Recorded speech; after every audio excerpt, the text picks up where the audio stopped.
Olá pessoal, bem-vindo de volta ao nosso canal. Hoje eu quero conversar um pouquinho com vocês sobre a contribuição previdenciária. Você que é autônomo, você que é profissional liberal. A contribuição previdenciária, para quem é empregado, todo mundo já sabe como funciona. Acontece o desconto lá no seu envelope, no seu olerite. O dono de empresa também vai contribuir um percentual sobre o seu prolabore. Mas e o autônomo? Como que funciona essa contribuição previdenciária do autônomo?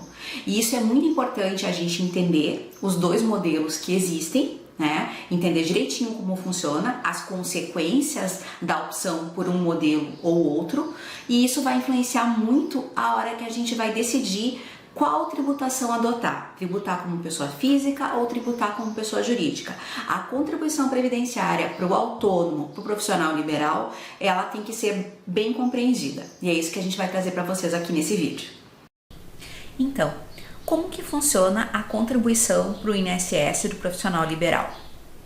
O profissional liberal ou autônomo, ele é uma pessoa que recebe de pessoas físicas, ele não recebe de pessoas jurídicas. Como ele não recebe de pessoas jurídicas, a responsabilidade pelo recolhimento da contribuição para o INSS, a responsabilidade é deste profissional liberal. É diferente do que acontece com um empregado e com o dono de uma empresa. O empregado sofre a retenção no seu envelope de pagamento e a empresa repassa a contribuição do INSS lá para a Previdência. E o dono de empresa, ele vai sofrer também a retenção do INSS no seu prolabore e a empresa que repassa para o INSS esse valor da contribuição. Só que o profissional liberal não. Compete a ele fazer o recolhimento. Ele tem que fazer a guiazinha e fazer o seu recolhimento. Então, nesse momento, é uma decisão importante a ser tomada. É uma decisão que vai valer depois para a aposentadoria. Eu vou recolher menos e limitar a minha aposentadoria, ou eu vou recolher mais, vou ter um custo maior e não criar limitações para a minha aposentadoria. Essa é a decisão.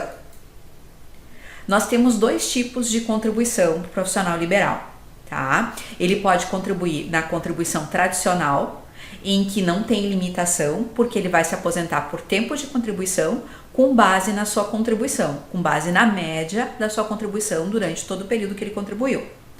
Ou o profissional liberal pode adotar a contribuição simplificada, que ela vai ser um percentual sobre o salário mínimo, mas ela vai limitar que a aposentadoria vai ser só por idade e ela vai ser limitada a um salário mínimo. A contribuição tradicional, tá? Ela é mais dolorida, porque ela é 20% sobre os rendimentos declarados do profissional liberal. Então, se ele está declarando que ele recebe R$5.000, ele vai recolher 20% sobre R$5.000. E a contribuição simplificada, ela é 11% sobre um salário mínimo, independentemente do valor que o profissional liberal recebe, tá? Então, claro que de início tu vai olhar a contribuição simplificada, ela é a mais simpática, porque ela representa bem menos. Só que essa é uma decisão que tem que se pensar o restante da nossa vida, né? Então tem que pensar muito bem isso. Nós vamos para exemplos, tá? Como que funciona a contribuição tradicional?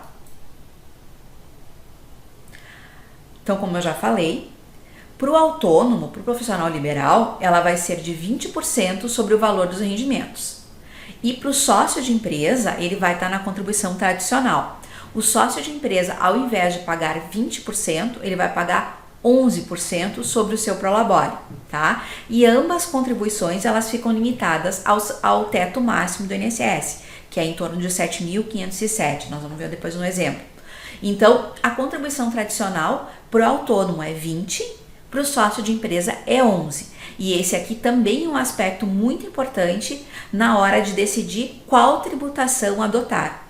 Tributar como pessoa física ou tributar como pessoa jurídica. E a questão da contribuição para o INSS é um ponto fundamental na tomada dessa decisão. Então vamos para um exemplo. Contribuição previdenciária tradicional.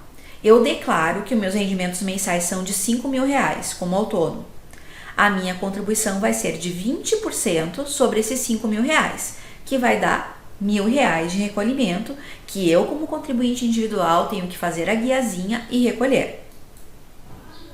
Um outro exemplo. Eu tenho um prolabore de R$5.000 como sócio de uma PJ, tá? Então eu tenho uma empresa, ao invés de tributar na pessoa física, e aí a minha contribuição tradicional, sem limitar a minha aposentadoria, vai ser somente de 550. Por quê? Porque como sócio de pessoa jurídica, a contribuição é de 11% ao invés de 20%.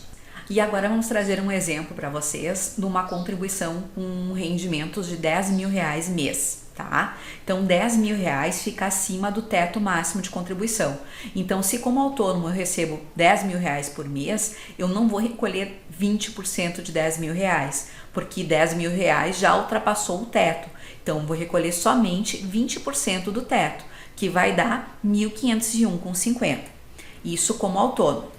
Aí aqui mostrando para vocês, se ao invés de ser autônomo, eu decidi tributar como PJ, eu tenho uma empresa, né? Eu vou pagar 11% de 7.507,49, que vai dar 825,82. Então a diferença, mostrando para vocês essa diferença entre tributar como autônomo ou constituir uma PJ e daí tributar como sócio da PJ. E também, então, nós temos a opção da contribuição simplificada. Tá? Só que tem que ter em mente o seguinte, ela é bem menor, né? Só que ela vai criar uma limitação para você. Você vai se aposentar somente por idade e vai se aposentar por um salário mínimo. E a contribuição simplificada, ela não se aplica a sócios de empresas, tá? Ela só se aplica a você que resolver tributar como autônomo, como profissional liberal. Ela não vale para sócio de empresa. Então vamos para os exemplos. Rendimentos mensais de R$5.000. Eu como autônomo estou declarando, então eu vou ter uma contribuição mensal de 11% sobre um salário mínimo. Olha só que vai dar só 145,20. É bem mais simpático que os 20%, não é? E o mesmo exemplo que a gente usou. Eu tenho rendimentos mensais de R$10.000. Então eu vou ter uma contribuição de 11% na simplificada, não sobre 10 mil, mas sim sobre um salário mínimo, que vai dar 145,20. Agora, gente, isso é uma decisão importante, tá? E a gente frisa, vocês têm que pensar, têm que levar em conta que essa decisão, ela vai ser para o futuro. Ela vai significar quanto vai receber de salário maternidade, de um auxílio doença e depois a sua aposentadoria. Então, pense bem para tomar essa decisão. Tributar como pessoa física ou como pessoa jurídica, tá? Então a gente viu sobre o INSS. E quem vai responder isso vai ser o planejamento tributário que você deve fazer. Nós vamos gravar um outro vídeo onde nós vamos trazer formas demonstrando para vocês como se faz o planejamento tributário, onde que a contribuição para o INSS é um fator decisivo. Então, pessoal, isso que a gente queria trazer para vocês. Essa diferenciação entre a contribuição previdenciária completa, que vamos chamar assim de tradicional, e aquela simplificada, né? E aqui eu queria fazer uma colocação, um lembrete assim, ó. Se preocupe com isso, não deixe isso para, quando eu ficar mais velha eu vou pensar. Tome essa decisão pensando agora no momento que você está no período produtivo, né? Porque as consequências dessa opção, de talvez agora pagar de uma forma mais barata, elas não vão ser sentidas agora, elas vão acontecer lá adiante, quando você estiver velhinho, né, e ver o valor que você se aposentou. E a gente lembra, se você for optar por essa contribuição previdenciária com valor reduzido, faça uma previdência privada. Ache uma outra forma de você ter uma renda depois, quando chegar na velhice. Isso é muito importante. Até a próxima!